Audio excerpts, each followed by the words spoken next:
It was lovely summer weather in the country, and the golden corn, the green oats, and the haystacks piled up in the meadows looked beautiful. The stork, walking about on his long red legs, chattered in the Egyptian language which he had learnt from his mother. The cornfields and meadows were surrounded by large forests, in the midst of which were deep pools. It was, indeed, delightful to walk about in the country. In a sunny spot stood a pleasant old farmhouse close by a deep river, and from the house down to the waterside grew great burdock leaves so high that under the tallest of them a little child could stand upright. The spot was as wild as the center of a thick wood. In this snug retreat sat a duck on her nest, watching for her young brood to hatch. She was beginning to get tired of her task, for the little ones were a long time coming out of their shells, and she seldom had any visitors. At length one shell cracked, and then another, and from each egg came a living creature that lifted its head and cried, "Peep! Peep! Quack! Quack!" said the mother. And then they all quacked as well as they could, and looked about them on every side at the large green leaves. Their mother allowed them to look as much as they liked, because green is good for the eyes. "How large the world is," said the young ducks, when they found how much more room they now had than while they were inside the egg shell. "Do you imagine this is the whole world?" asked the mother. "Wait till you have seen the garden. It stretches far beyond that to the parson's field, but I have never ventured to such a distance. Are you all out?" she continued, rising. "No, I declare. The largest egg lies there still. I wonder how long this is to last. I am quite tired of it," and she seated herself again on the nest. At last the large egg broke, and a young one crept forth, crying, "Peep, peep." It was very large and ugly. The duck stared at it and exclaimed, "It is very large and not at all like the others. I wonder if it really is a turkey. We shall soon find it out. However, when we go to the water, it must go in if I have to push it myself." On the next day the weather was delightful, and the sun shone brightly on the green burdock leaves, so the mother duck took her young brood down to the water and jumped in with a splash. "Quack, quack!" cried she, and one after another the little ducklings jumped in. The water closed over their heads, but they came up again in an instant, and swam about prettily with their legs paddling under them as easily as possible.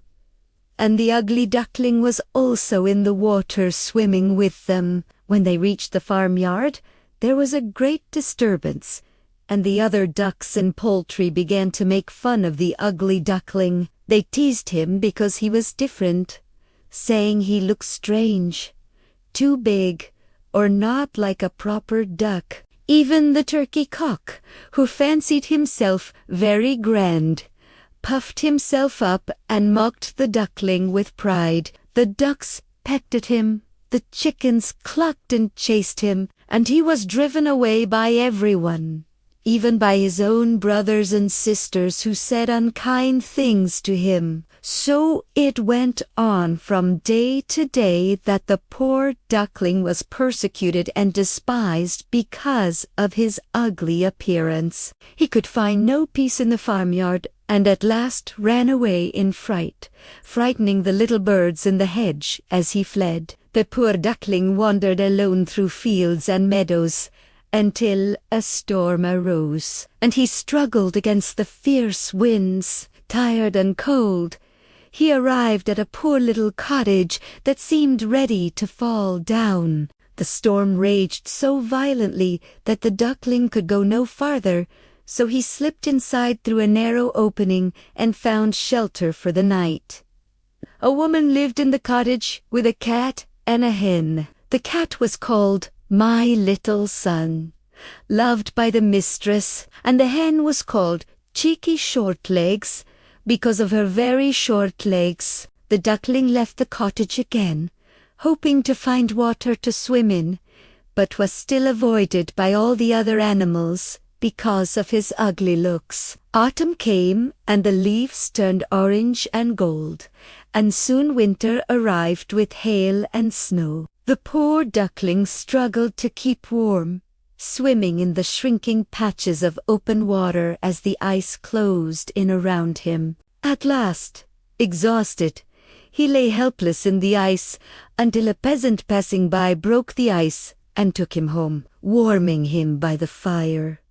But even then he felt afraid and misunderstood, splashing and flapping in fear, and overwhelmed by the chaotic noises. Eventually he escaped to the cold outside again, lying down exhausted in the fresh snow. When spring returned, the duckling found himself in a moor among the rushes. The sun shone warmly, the larks sang, and the world became beautiful again. He felt his wings grow strong, and soon found himself in a large garden where the apple trees were in full blossom. Near the stream swam 3 beautiful white swans, and the duckling remembered them and felt a longing for their grace. Filled with both fear and hope, he swam toward the swans, expecting them to turn him away, even to kill him because he was ugly. But when he saw his reflection in the clear water,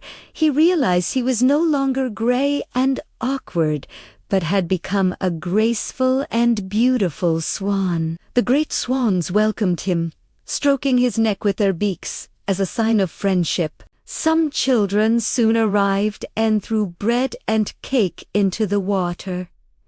"Look!" cried the youngest. "There is a new one. A new swan has arrived." They danced and clapped their hands, delighted. The old swans bowed their heads before him, and the young swan, no longer ugly but beautiful, felt both joy and humility. He rustled his feathers and curved his slender neck in joy, crying, "I never dreamed of such happiness as this while I was an ugly duckling." If you enjoyed this magical story, please subscribe and like our video so we can create more fairy tale adventures for you.